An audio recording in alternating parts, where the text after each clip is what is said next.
வணக்கம். இரவு நேர பிரதான செய்திகளினூடாக நர்மதா சிறையில் முதலில் தலைப்புச் செய்திகள். பச்சை மிளகாயின் விலை அதிகரிப்பு. ஜப்பானுடனான கடன் மறுசீரமைப்பில் இறுதிக்கட்டத்தை எட்டியது இலங்கை. வரவு செலவு திட்டத்தில் நிவாரணம் பெறப்போகும் வைத்தியர்கள் வெளியான நற்செய்தி. பங்களாதேஷில் மீண்டும் வெடித்த போராட்டம். இனி விரிவான செய்திகள். ஜப்பானுடனான கடன் மறுசீரமைப்பு நடவடிக்கைகளில் இலங்கை இறுதிக்கட்டத்தை எட்டியுள்ளது. ஜப்பான் சர்வதேச ஒத்துழைப்பு நிறுவனத்தினூடான திருத்தப்பட்ட ஒப்பந்தத்திற்கு கடந்த திங்களன்று அமைச்சரவை அனுமதி அளித்திருந்தது. இலங்கை அரசாங்கத்திற்கும் ஜப்பானிய அதிகாரிகளுக்கும் இடையிலான இருதரப்பு பேச்சுவார்த்தைகளை தொடர்ந்து உத்தியோகபூர்வ கடன் வழங்கும் தரப்புடன் அடுத்த கட்ட கலந்துரையாடல்கள் நிறைவடைந்துள்ளன. இதன் மூலம் முறையானதொரு உடன்படிக்கைக்கு வழிவகுத்துள்ளது.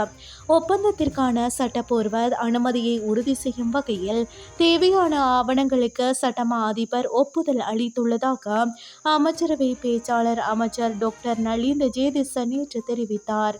இதேவேளை ஜப்பான் சர்வதேச ஒத்துழைப்பு நிறுவனத்திற்கும் இலங்கை விமான நிலைய விமான சேவைகள் நிறுவனத்திற்கும் இடையே ஒரு ஒப்பந்தம் கையெழுத்தாக உள்ளதாகவும் தெரிய வருகிறது. இந்த மறுசீரமைப்பு ஒப்பந்தத்தை நிறைவு செய்வது முதலீட்டாளர்களின் நம்பிக்கையை அதிகரிக்கும் மற்றும் சர்வதேசத்திடமிருந்து மேலும் நிதி ஆதரவை எளிதாக்கும் என்றும் எதிர்பார்க்கப்படுகிறது. இந்த ஆண்டு வரவு செலவு திட்டத்தில் சிறப்பு வைத்தியர்களுக்கு நிவாரணம் வழங்க நடவடிக்கை எடுக்கப்பட்டு வருவதாக சுகாதார அமைச்சர் நலிந்த ஜேதிச தெரிவித்துள்ளார். குறித்த விடயத்தை ஐக்கிய மக்கள் சக்தியின் நாடாளுமன்ற உறுப்பினர் நளின் பண்டார எழுப்பிய கேள்விக்கு பதிலளிக்கும் போதே அமைச்சர் இதனை குறிப்பிட்டுள்ளார். சுகாதார சேவையில் 2800 சிறப்பு வைத்தியர்கள் இருக்க வேண்டியிருந்தாலும் தற்போது 2000 பேர் மட்டுமே இருக்கின்ற நிலையில் அவர்களுக்கு இவ்வாறு வரவு செலவு திட்டத்தில் நிவாரணம் வழங்க நடவடிக்கை எடுக்கப்பட்டு வருகின்றதாக தெரிவிக்கப்படுகிறது.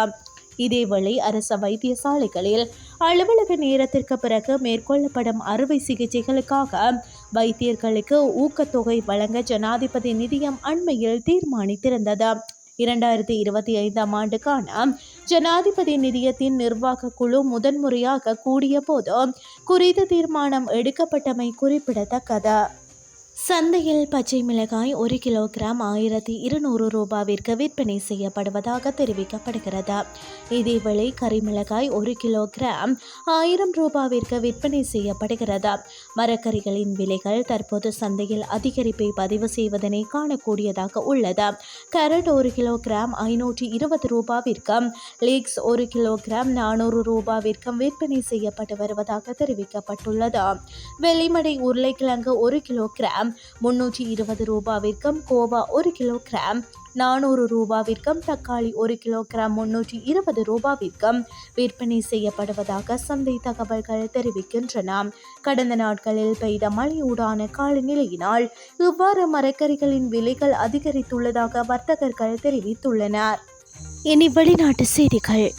பங்களாதேஷின் பிரதமர் பதவியிலிருந்து நீக்கப்பட்ட ஷேக் ஹசீனாவின் பூர்வீக இல்லமும் அவரது கட்சியின் ஏனைய உறுப்பினர்களின் இல்லங்களும் போராட்டங்களில் ஈடுபட்டு வரும் தரப்பினரால் தீ வைக்கப்பட்டு சேதமாக்கப்பட்டுள்ளது. பதவி நீக்கப்பட்ட ஷேக் ஹசீனா இந்தியாவில் தஞ்சமடைந்துள்ள நிலையில் அங்கிருந்து சமூக ஊடகங்கள் மூலம் உரையாற்றுவார் என்ற செய்தி வெளியானது. இதனைத் தொடர்ந்து அவரது வீடு சேதமாக்கப்பட்டுள்ளதாக தெரிவிக்கப்படுகிறது. கடந்த 20 ஆண்டு காலமாக பங்களாதேஷில் ஆட்சி புரிந்த ஷேக் ஹசீனா அங்கு ஏற்பட்ட அரசியல் குழப்ப நிலை காரணமாக தமது பதவியை துறந்தார். பின்னர் இந்தியாவில் தஞ்சமடைந்தார். அருங்காட்சியகமாக மாற்றப்பட்டிருந்த ஷேக் ஹசீனாவின் தந்தையின் இல்லமும் நேற்று உடைக்கப்பட்டுள்ளதாக சர்வதேச ஊடகங்கள் செய்தி வெளியிட்டுள்ளன. இத்துடன் செய்திகள் யாவும் நிறைவடைகின்றது. அடுத்த மணித்தியால செய்திகளை காலை 8:30க்கு எதிர்பாருங்கள். நன்றி.